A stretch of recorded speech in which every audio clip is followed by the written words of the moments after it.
Hello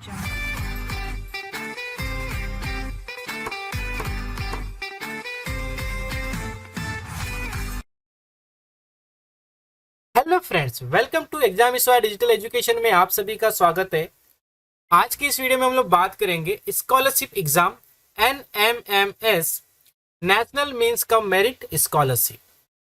तो इस exam के बारे में काफ़ी डिटेल में हम लोग जानने वाले हैं कि ये जो एग्ज़ाम है ये 2022-23 में कब होने वाली है, इसके जो IMP डेट्स क्या है, उसके बाद में how to apply for NMMS scholarship exam 2022। इस एग्जाम के लिए हमें किस प्रकार से अप्लाई करना है, एप्लीकेशन फॉर्म किस प्रकार से फिलअप करना है और इसका एग्जाम में जो पेपर पैटर्न कैसे होने वाला है उसके बारे में देखेंगे। और इस एग्जाम के लिए कौन से बच्चे अप्लाई कर सकते हैं, इसकी एलिजिबिलिटी क्राइटेरिया क्या है और NMMS में स्कॉलरशिप कितनी मिलने वाली है, यानी जो स्कॉलरशिप की एग्जाम होगी इसमें कितना पैसा बच्चों को मिलने वाला है और कब तक मिलने वाला है, ये सारी जानकारी हम इस वीडियो में देखने वाले हैं। तो चलिए वीडियो को शुरू करते हैं। सबसे पहले देखेंगे कि इस एग्जाम के लिए कौन अप्लाई कर सकता है। तो केवल भारत में मेधावी और जरूरतमंद छात्रों के लिए लागू है। ये जो एग्जाम है, जो बच्चे जिनको जरूरत है, जो आर्थिक रूप से कमजोर है, ऐसे बच्चों के लिए ये एग्जाम गवर्नमेंट ने लाई है। NMMS छात्रवृत्ति योजना सभी आवेदकों को छात्रवृत्ति प्रदान करने के लिए आयोजित चयन परीक्षा के लिए पात्र होने के लिए नीचे उल्लेखित पात्रता शर्तों को पूरा करने की अपेक्षा करती है। यानी जो हम देखने वाले हैं कि इस एग्जाम के लिए कौन बच्चे पात्र हैं। तो सबसे जो पहला है कि जो उम्मीदवार इस स्कॉलरशिप के लिए आवेदन करते हैं उन्हें कक्षा 7वीं में कम से कम 55% या समकक्ष ग्रेड के साथ स्पष्ट पदोन्नति प्राप्त करने के बाद कक्षा 8वीं में पढ़ने वाला नियमित छात्र होना चाहिए। यानी सबसे इम्पोर्टेंट चीज क्या है कि वो कक्षा 7वीं में जो पास होता है उसके जो परसेंटेज है वो 55% के ऊपर होना चाहिए। उसके बाद में वो सारे सब्जेक्ट में पास होना चाहिए और वो कक्षा 8वीं में नियमित रूप से पढ़ने वाला छात्र होना चाहिए, तो ही इस एग्जाम के लिए वो एलिजिबल है। दूसरा जो इम्पोर्टेंट क्राइटेरिया है कि उम्मीदवारों को सरकारी, स्थानीय निकाय, सरकारी सहायता प्राप्त स्कूलों से शिक्षा प्राप्त करनी चाहिए। यानी जो गवर्नमेंट की स्कूलें हैं उन्हीं स्कूलों में पढ़ने वाले बच्चे इस एग्जाम के लिए अप्लाई कर सकते हैं। तीसरा इंपॉर्टेंट क्राइटेरिया है कि उच्च माध्यमिक विद्यालय में छात्रवृत्ति जारी रखने के लिए उम्मीदवार को कक्षा 10वीं की बोर्ड परीक्षा में कम से कम 60% अंक प्राप्त करने होंगे। तो जैसे कि एग्जाम ये 8th क्लास में पास हो जाते हैं, उसके बाद में 9th में स्कॉलरशिप मिलती है और जब 10th में स्कॉलरशिप अगर आगे की क्लास में चाहिए तो 10th में उनको जो परसेंटेज है वो 60% के अबव होना चाहिए और वो उस एग्जाम में पास होना चाहिए, तो ही उन्हें आगे की क्लास में 11th-12th में स्कॉलरशिप मिलेगी। चौथा इंपॉर्टेंट पॉइंट है कि कक्षा 12वीं में छात्रवृत्ति जारी रखने के लिए छात्रवृत्ति पुरस्कार प्राप्त करने वाले को 55% अंकों या समकक्ष ग्रेड के साथ पहले प्रयास में ही कक्षा 11वीं से स्पष्ट पदोन्नति मिलनी चाहिए। अनुसूचित जाति, अनुसूचित जनजाति वर्ग के छात्रों के लिए अंकों में 5% की छूट दी गई है। यानी यहाँ पे आपको अगर डिग्री के लिए स्कॉलरशिप चाहिए तो आपको 12th में 55% के ऊपर मार्क्स लेना होगा और जो अनुसूचित जाति के बच्चे, अनुसूचित जनजाति के बच्चे, उनको 5% की छूट दी गई है, मतलब उनको 50% के ऊपर मार्क्स लेना होगा, तो ही उन्हें आगे की क्लास में स्कॉलरशिप मिलेगी। तो पांचवा इंपॉर्टेंट पॉइंट है कि उम्मीदवार की वार्षिक पारिवारिक जो आय है, जो एनुअल इनकम है, वो 1.5 लाख से अधिक नहीं होना चाहिए, तो इस एग्जाम के लिए वो अप्लाई कर सकते हैं। अगर 1.5 लाख से ज्यादा है तो वो इस एग्जाम के लिए अप्लाई नहीं कर सकते। साथ ही वे छात्र जो NVS, KVS, सैनिक स्कूलों और निजी स्कूलों में नामांकित है, वे ऐसे छात्र इस एग्जाम के लिए अप्लाई नहीं कर सकते। तो जो KVS में पढ़ते हैं, जो सैनिक स्कूलों में पढ़ते हैं, जो प्राइवेट स्कूलों में बच्चे पढ़ते हैं, उनके लिए ये एग्जाम नहीं है। तो आपको समझ में आ गया कि कौन से बच्चे इस एग्जाम के लिए अप्लाई कर सकते हैं। महत्वपूर्ण तिथियां। NMMS छात्रवृत्ति आमतौर पर हर साल जुलाई के महीने में घोषित की जाती है और इसकी समय सीमा अक्टूबर के महीने में आती है। यह आवेदन अवधि अस्थायी है क्योंकि यह साल दर साल बदलती रहती है। छात्रवृत्ति प्रदाता के विवेक के अनुसार यह अगले वर्ष बदल सकता है।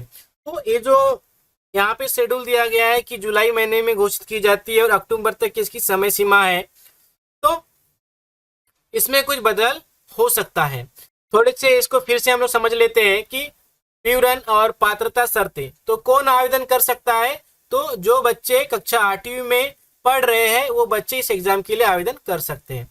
8वीं कक्षा में न्यूनतम योग्यता अंक कितने हैं? तो 55%, और अगर वो आरक्षित श्रेणी में आते हैं तो 50% मार्क्स होना चाहिए। वार्षिक माता पिता की आय जो है वो 1.5 लाख से अधिक नहीं होना चाहिए। छात्रवृत्ति की निरंतरता के लिए आवश्यकता है उम्मीदवारों को प्रत्येक अंतिम परीक्षा में 55% के ऊपर मार्क्स लेना है और 10वीं में 60% के ऊपर मार्क्स लेना है। ठीक है। आवेदन करने के लिए कौन पात्र नहीं है? तो ये आपको मैंने पहले बताया हूँ कि जो जवाहर नवोदय विद्यालय में पढ़ रहे बच्चे हैं, केवीएस में पढ़ने वाले बच्चे हैं, सैनिक स्कूलों में पढ़ने वाले बच्चे हैं, राज्य सरकार के संस्थानों द्वारा चलाए जा रहे आवासीय विद्यालयों में पढ़ने वाले छात्र, आवास और शिक्षा की सुविधाएं उनको प्राप्त है, और प्राइवेट स्कूल में पढ़ने वाले बच्चों के लिए ये एग्जाम नहीं है, वो इस एग्जाम के लिए अप्लाई नहीं कर सकते। अब हम लोग देखेंगे how to apply for NMMS scholarship exam. इस एग्जाम के लिए हमें किस प्रकार से अप्लाई करना होता है। यदि आप NMMS के लिए आवेदन करना चाहते हैं तो आपको यह सुनिश्चित करना होगा कि आप इस NMMS छात्रवृत्ति के लिए सभी पात्रता मानदंडों को पूरा करते हैं। जैसे कि मैंने पहले बताया था, उसमें अगर आप बैठते हैं तो ये आप इस एग्जाम के लिए अप्लाई कीजिए। छात्र राष्ट्रीय छात्रवृत्ति पोर्टल के माध्यम से ऑनलाइन फॉर्म आवेदन कर सकते हैं। इसके लिए आपको ऑनलाइन फॉर्म फिलअप करना होता है जो इसकी वेबसाइट है। छात्रों को उनके स्कूलों के अधिकारियों द्वारा आवेदन पत्र की उपलब्धता के बारे में सूचित किया जाता है। भरे हुए ऑनलाइन आवेदन जमा करने की अंतिम तिथि हर साल राज्य नोडल अधिकारी द्वारा तय की जाती है कि कब तक ये फॉर्म लेना है। छात्र भरे हुए फॉर्म को आधिकारिक वेबसाइट से भी डाउनलोड कर सकते हैं या अपने स्कूलों से इसे प्राप्त कर सकते हैं। या तो आप ऑनलाइन वेबसाइट पर जाके वो फॉर्म डाउनलोड कर सकते हैं या फिर आपके स्कूलों में ये फॉर्म मिल जाएगा तो वहां से ये फॉर्म ले सकते हैं। ऑफलाइन मोड के मामले में छात्रों को आवश्यक दस्तावेजों के साथ भरा हुआ फॉर्म NMMS आवेदन पत्र उस स्कूल में जमा करना होगा जिसमें छात्र पढ़ रहा है। जिन उम्मीदवारों के फॉर्म स्वीकार किए जाते हैं वे परीक्षा से कुछ दिन पहले अपने संबंधित स्कूलों से प्रवेश पत्र प्राप्त कर सकेंगे। यानी जो फॉर्म है वो आपको, अगर ऑफलाइन फॉर्म भर रहे तो आपको अपने स्कूल में ही जमा कर लेना है और परीक्षा के कुछ दिनों पहले जो आपका एडमिट कार्ड होता है वो आपको वहीं से मिल जाएगा। NMMS आवेदन पत्र को सफलतापूर्वक जमा करने के लिए नीचे दिए गए निर्देशों का पालन करें। तो सबसे पहले उम्मीदवार ऑनलाइन मोड के माध्यम से जो आवेदन फॉर्म है उसे प्राप्त कर ले और जो उसके लिए जो आवश्यक दस्तावेज है उसके आवेदन फॉर्म के साथ में सत्यापित हार्ड कॉपी संबंधित स्कूल में जमा करनी चाहिए। यानी आपको सेल्फ अटेस्टेड करना है। आपने जो भी डॉक्यूमेंट जमा किए हैं उसमें आपको सेल्फ अटेस्टेड करना है। आपके पेरेंट्स की वहां पे साइन होना चाहिए। स्कूल के प्रमुख को आवेदनों को नोडल स्कूलों को अग्रेसित करना चाहिए और स्कूल रिकॉर्ड के लिए एक प्रति अपने पास रखनी चाहिए। यानी जो स्कूल के जो प्रिंसिपल है उन्हें वो जो फॉर्म है, जो आपका एप्लीकेशन फॉर्म है, आगे नोडल ऑफिस तक पहुंचाना होता है और अपने रिकॉर्ड के लिए उसकी एक जेरॉक्स कॉपी अपने पास रखना होता है। तो इस टाइप से आप NMS एग्जाम के लिए अप्लाई कर सकते हैं। Document require for NMMS application form. तो NMMS आवेदन पत्र के साथ छात्रों को कुछ दस्तावेज संलग्न करने होते हैं। सभी दस्तावेजों को स्कूल के प्रिंसिपल और माता पिता द्वारा सत्यापित किया जाना चाहिए। यानी जो भी आप डॉक्यूमेंट जमा करेंगे उसमें आपके पेरेंट्स की साइन होना चाहिए और वहाँ के प्रिंसिपल की साइन होना चाहिए, आप जिस स्कूल में पढ़ रहे हो। आवश्यक दस्तावेजों की जांच करें जिन्हें NMMS आवेदन पत्र के साथ संलग्न करना चाहिए। तो उन जो डॉक्यूमेंट्स हैं उनको आप एक बार चेक कर ले कि वो डॉक्यूमेंट बराबर है या नहीं। तो सबसे पहला है कि कक्षा 7वीं की मार्कशीट जो केवल सरकारी स्कूलों से होना चाहिए। अगर वो मार्कशीट प्राइवेट स्कूल की है तो आप इस एग्जाम के लिए अप्लाई नहीं कर सकते। दूसरा है जाति प्रमाण पत्र यानी कास्ट सर्टिफिकेट। तीसरा है माता पिता का आय प्रमाण पत्र अनिवार्य है। जो इनकम सर्टिफिकेट होता है, एनुअल इनकम होता है, वो सर्टिफिकेट आपको जोड़ना अनिवार्य है, जिसमें इनकम जो है आपकी 1.5 लाख या 1.5 लाख से कम होना चाहिए। अगर ज़्यादा है तो आप इस एग्जाम के लिए अप्लाई मत कीजिए। अगर बच्चा विकलांग है तो विकलांगता का प्रमाण पत्र जोड़ना है, नहीं है तो कोई बात नहीं। तो इस टाइप से आपको ये डॉक्यूमेंट आवश्यक रहेंगे।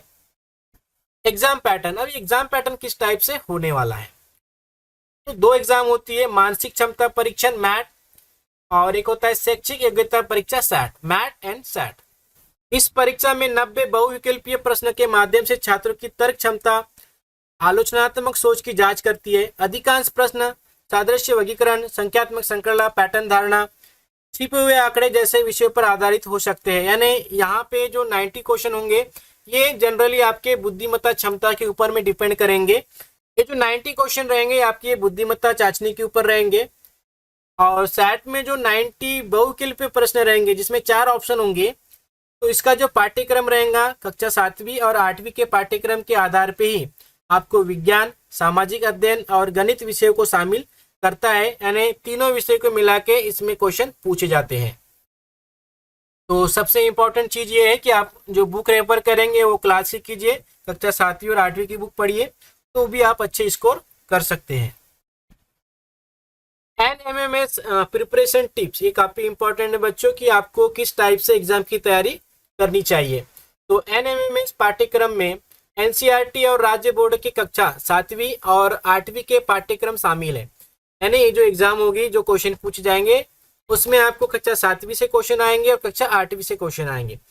पाठ्यक्रम को रणनीति के रूप में विभाजित करें ताकि आप परीक्षा की तैयारी के लिए परीक्षा तिथि से 1 महीने पहले सभी विषयों का और अध्याय कवर कर सके। यानी जो सिलेबस है कक्षा 7वीं का और 8वीं का, इसका एक आप नियोजन कर ले कि किस टाइप से इसकी पढ़ाई करना है और किस टाइप से आप पूरे सिलेबस को कवर कर सकते हैं।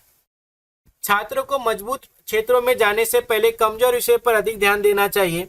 अपने कमजोर क्षेत्रों पर अधिक काम करें। यानी जो सिलेबस होता है जिसमें एक डिफिकल्ट लेवल होता है और एक इजी लेवल होता है, तो आपको दोनों ही लेवल को कवर कर लेना है। जो डिफिकल्ट क्वेश्चन है उसको आपको अधिक उस पर मेहनत करना है, और इजी जो क्वेश्चन पार्ट है, इजी जो आपका सिलेबस है उसे आप भी कवर कर लीजिए। इस टाइप से आप डिफिकल्ट पार्ट और इजी वाला पार्ट दोनों को कवर कर सकते हैं। परीक्षा में अधिक अंक प्राप्त करने के लिए पूरे पाठ्यक्रम को कवर करें। परीक्षा में अधिक अंक प्राप्त करने के लिए पूरे पाठ्यक्रम को कवर करें, क्योंकि परीक्षा उत्तीर्ण करना ही छात्रवृत्ति प्राप्त करने का एकमात्र मानदंड नहीं है। मेरिट उम्मीदवारों में सूचीबद्ध होने के लिए छात्रों को अच्छे अंक प्राप्त करने चाहिए। यानी इसका मेन ये जो है कि आपको सारा सिलेबस कवर करना है, क्योंकि इस एग्जाम में पास होने से ही कुछ नहीं होगा, आपको इस एग्जाम के मेरिट लिस्ट में भी आना जरूरी है, क्योंकि मेरिट के आधार पे ही यहाँ पे स्कॉलरशिप मिलती है, पास होने पे स्कॉलरशिप नहीं मिलती। इसलिए आपको सारे सिलेबस को कवर करना है। अपनी तैयारी को मजबूत बनाने के लिए अधिक NMMS प्रश्न पत्रों का अभ्यास करें। ये पिछले वर्ष के पेपर अधिकांश महत्वपूर्ण विषयों को कवर करते हैं। आपको और भी अच्छे से पढ़ाई करना है तो आपको जो प्रीवियस ईयर के जो क्वेश्चन पेपर है वो सारे क्वेश्चन पेपर को सॉल्व करके देख लेना है, क्योंकि अधिकांश जो आपका जो सिलेबस है उन्हीं क्वेश्चन से कवर हो जाता है। आपको समझ में आ जाता है कि किस टाइप से क्वेश्चन पूछे जाते हैं और हमें कैसे पढ़ाई करना चाहिए। तैयारी पाठ्यक्रम को संशोधित करना ना भूले। जितना अधिक आप संशोधित करेंगे NMMS में आपके उच्च स्कोर करने की संभावना उतनी ही बेहतर होगी। NMMS ऑब्जेक्टिव, यानी इस एग्जाम को शुरू करने के पीछे क्या उद्देश्य थे गवर्नमेंट के। तो मई 2008 में ये जो एग्जाम है शुरू की गई। छात्रवृत्ति का उद्देश्य है कि उज्जवल और वंचित छात्रों को अपनी माध्यमिक और उच्च माध्यमिक शिक्षा को पूरा करने के लिए प्रेरित करना, ताकि कक्षा 8वीं के बाद स्कूलों से छोड़ने वालों की दर में सुधार हो सके। हर साल कक्षा 9वीं से 12वीं के छात्र 2 स्तरों के लिए उपस्थित होते हैं। सरकारी स्कूलों के कक्षा 9वीं से 12वीं के नियमित छात्रों के लिए राष्ट्रीय साधन सह मेरिट छात्रवृत्ति का लाभ उठाने के लिए राज्य स्तर पर चयन परीक्षाओं का आयोजन होता है। यही राज्य स्तर पर इन परीक्षाओं का आयोजन किया जाता है ताकि जो बच्चों में नियमितता बनी रहे कि वो कक्षा 8वीं से भी आगे की पढ़ाई कर सके। आर्थिक स्थिति कमजोर होने के कारण वो इस आगे की पढ़ाई नहीं कर पाते, तो ऐसे बच्चों के लिए एग्जाम शुरू की गई है। अब इसमें स्कॉलरशिप हमें किस टाइप से मिलती है उसके बारे में जान लेते हैं। NMMS चयनित छात्रों को प्रतिवर्ष 12,000 रुपये यानी महीने का 1,000 रुपये वितरित किया जाता है, यानी हर महीने का उन्हें 1,000 रुपये मिलता है, ऐसे साल का 12,000 रुपये मिलता है। नेशनल मीन्स का मेरिट स्कॉलरशिप के तहत स्कॉलरशिप राशि का भुगतान भारतीय स्टेट बैंक SBI द्वारा एक बार में किया जाता है। सार्वजनिक वित्तीय प्रबंधन प्रणाली PFMS के माध्यम से राशि सीधे छात्र के खातों में स्थानांतरित की जाती है, यानी ये जो पैसा है स्कॉलरशिप का ये डायरेक्ट आपके बैंक अकाउंट में आता है।